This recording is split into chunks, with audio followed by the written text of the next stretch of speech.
Hello friends, welcome to my channel visa guide देखने वाले आप सभी फ्रेंड्स का मैं हार्दिक स्वागत करता हूं। चैनल शुरू करने से पहले आप सभी लोगों से रिक्वेस्ट है कि फर्स्ट टाइम जो व्यूअर इस चैनल को देख रहे हैं उनसे मैं रिक्वेस्ट करना चाहता हूं, अगर आपने अभी तक इस चैनल को सब्सक्राइब नहीं किया है तो लाल कलर का आपको सब्सक्राइब बटन दिख रहा है, उस पर क्लिक करके सब्सक्राइब जरूर कर लीजिए और हमारे यूट्यूब फैमिली के साथ में जुड़ जाइए। मैं इस चैनल पर job, immigration, visa, travel related डालता रहता हूँ जो काफ़ी इन्फॉर्मेशन और हेल्पफुल होता है। अगर आप सब्सक्राइब कर लिया है तो आप सभी को थैंक यू सो मच कहना चाहता हूँ। अगर आप अभी तक हमारे फेसबुक ग्रुप से नहीं जुड़े हैं तो फेसबुक ग्रुप से जरूर जुड़ाइए, उसमें काफ़ी सारी इन्फॉर्मेशन की चीज़ें रहती हैं जो आपके साथ मेरे जो लोग उसमें जुड़े हुए हैं वो शेयर करते रहते हैं आपस में, तो काफ़ी कुछ इन्फॉर्मेशन आपको उस पर मिल जाएगा। तो अगर आप हमारे फेसबुक ग्रुप से ही जुड़े हैं, फेसबुक ग्रुप से जुड़ जाइए। अगर आपने हमारे पेज को लाइक नहीं किया है तो लाइक ज़रूर कर दीजिएगा। फ्रेंड्स, काफ़ी लोगों ने मुझसे पूछा इक्वाडोर के वीज़ा के बारे में। तो होता क्या है कि टाइम टू टाइम जो रूल है वीज़ा का वो चेंज होता रहता है। तो आज मैं आपसे बात करूँगा इक्वाडोर के वीज़ा के बारे में।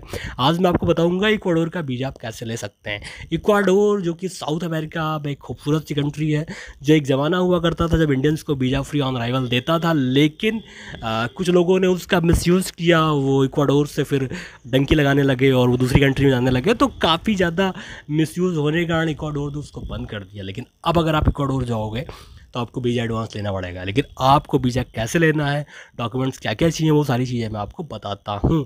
उससे पहले आप सभी लोगों से रिक्वेस्ट है कि सब्सक्राइब ज़रूर करिएगा।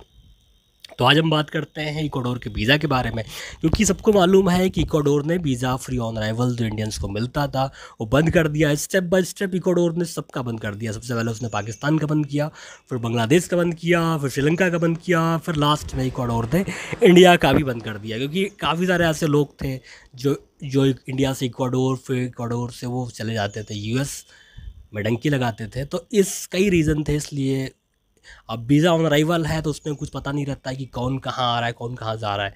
तो इस कारण हो सकता है कि उन्होंने बंद कर दिया। तो आज मैं बताता हूँ कैसे आप इंडिया से इक्वाडोर का वीज़ा ले सकते हो और कहाँ पे आपको वीज़ा एप्लीकेशन करना होगा। तो देखिए, एम्बेसी की अगर बात की जाए तो दिल्ली में एम्बेसी है और इसका जो एड्रेस है वो है E3/2 बसंत विहार, नई दिल्ली।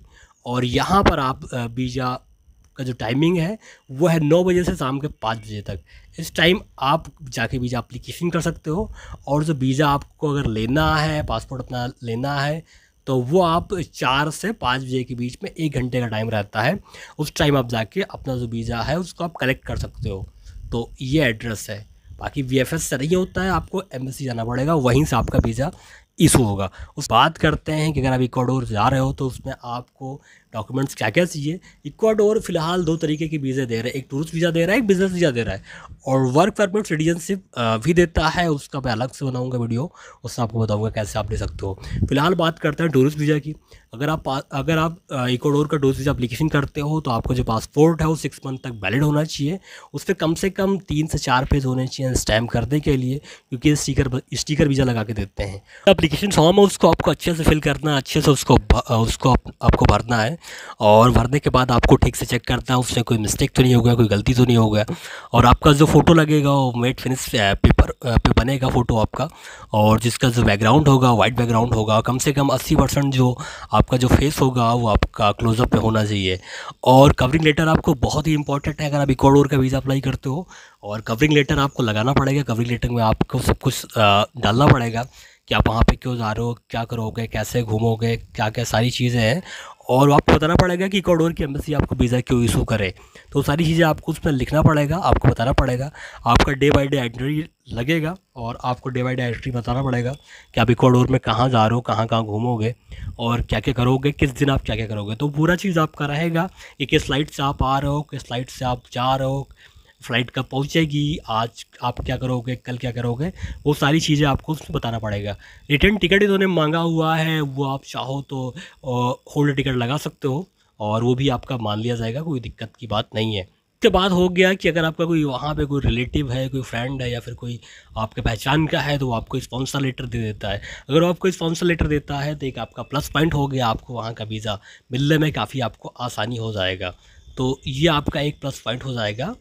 और अगर आपके पास ज़्यादा पैसा नहीं है, अगर आपको कोई सपोर्ट करता है और वो एक एफिडेविट दे देता है आपका, अगर आपके फादर हैं या फिर आपके ब्रदर हैं या फिर कोई है आपका अंकल है, वो उनकी अगर अच्छी खासी इनकम है, अगर वो सपोर्ट लेटर दे देते हैं कि मैं इनका इक्वाडोर जाने का सारा खर्चा मैं खुद उठाऊँगा, और उनका अगर अच्छा खासा बैंक स्टेटमेंट है, अच्छा खासा पैसा उनके पास है, तो भी आपको वीज़ा मिलने में काफ़ी ज़्यादा आसानी रहेगा। अगर आप काम करते हैं तो आपका अगर आप काम करते हैं तो आपकी सैलरी स्लिप लगेगा और आपका पेपर लगेगा, आप कहाँ काम करते हो, एनओसी लगेगा। अगर आप बिज़नेस करते हैं तो बिज़नेस के पेपर आपका लगेगा, बिज़नेस का पेपर आप लगा सकते हैं। और इन्होंने बैंक स्टेटमेंट भी मांगा है, बैंक स्टेटमेंट आपको लगाना पड़ेगा और बाकायदा आपको बैंक में जाके सिग्नेचर भी कराना पड़ेगा। और अगर आप इक्वाडोर जा रहे हो तो कम से कम आपके अकाउंट में 3 लाख रुपए तो होने ही चाहिए, क्योंकि इक्वाडोर का वीज़ा ही आपको, इक्वाडोर का वीज़ा आप लेते हो, अगर आप इक्वाडोर जाते हो तो आपका कम से कम जो टिकट है इक्वाडोर का, वही आपका 60-70 हज़ार 1 लाख रुपए तक आपका टिकट हो जाएगा। सारी चीज़ें भी हो गई। और येलो फीवर सर्टिफिकेट अगर आपने येलो फीवर सर्टिफिकेट अगर आपने नहीं लिया है तो ये भी आपको लेना पड़ेगा। आपको येलो फीवर सर्टिफिकेट लेना पड़ेगा और जो वैक्सीन है येलो फीवर की आपको लगवाना पड़ेगा, जो कि आपको दिल्ली में आप लगवा सकते हो। और दिल्ली से आप दिल्ली में जाके आप ये सर्टिफिकेट आप ले सकते हो, लगवा सकते हो। आपको लगाना पड़ेगा। अगर आप इक्वाडोर का वीज़ा एप्लीकेशन करते हो, बहुत सारे डॉक्यूमेंट्स उन्होंने नहीं मांगा है। और एक ख़ास चीज़ बताना चाहता हूँ, अगर आप इक्वाडोर जा रहे हो, सबसे ज़रूरी चीज़ ये है कि आप जब भी इक्वाडोर जाओ तो सबसे बेहतर रहेगा आपके लिए कि आप कुछ कंट्री घूम चुके हो। अगर आपका फ्रेश पासपोर्ट और इक्वाडोर का वीज़ा एप्लीकेशन करते हो तो हो सकता है आपको इक्वाडोर का वीज़ा ना मिले। अगर आपकी ट्रैवल हिस्ट्री बढ़िया है, आप कई कंट्री आपने विज़िट कर रखा है, 6-7 कंट्री आपने विज़िट कर रखा है, तो आप जेन्युइन ट्रैवलर हो तो आप बता सकते हो कि इक्वाडोर आप घूमने के लिए जा रहे हो। क्योंकि इक्वाडोर से काफ़ी सारे लोग हैं जो यूएसए और तमाम जगह जाने की सोच रखते हैं, जाने की कोशिश करते हैं। तो इक्वाडोर का वीज़ा मिलना काफ़ी डिफ़िकल्ट हो गया है। इसलिए आप अगर अच्छे ट्रैवलर हो, अगर आपका ट्रैवल हिस्ट्री बढ़िया है, तो आपको इक्वाडोर का वीज़ा मिलने में काफ़ी आसानी रहेगा। और इक्वाडोर के सिंगल एंट्री वीज़ा की जो फ़ीस है वो $60 है। मल्टीपल एंट्री वीज़ा की फ़ीस जो है वो आपका $230 है। और अगर आप बिज़नेस वीज़ा लेते हो तो आपका जो फ़ीस है वो $230 है, ये आपको मिलेगा। और इसका जो प्रोसेस टाइम है वो आपका 6 से 7 वर्किंग डे आपका लग जाता है, आप वीज़ा एप्लीकेशन करते हो तो ये सारी चीज़ें थी जो आप लोग के साथ में शेयर करना था। उम्मीद करता हूँ आपको वीडियो अच्छा लगा होगा। अगर आपको वीडियो अच्छा लगे तो लाइक सब्सक्राइब जरूर करिएगा। मिलते हैं नेक्स्ट वीडियो में किसी लेटेस्ट वीडियो के साथ में, तब तक के लिए बाय, टेक केयर, धन्यवाद, थैंक यू सो मच।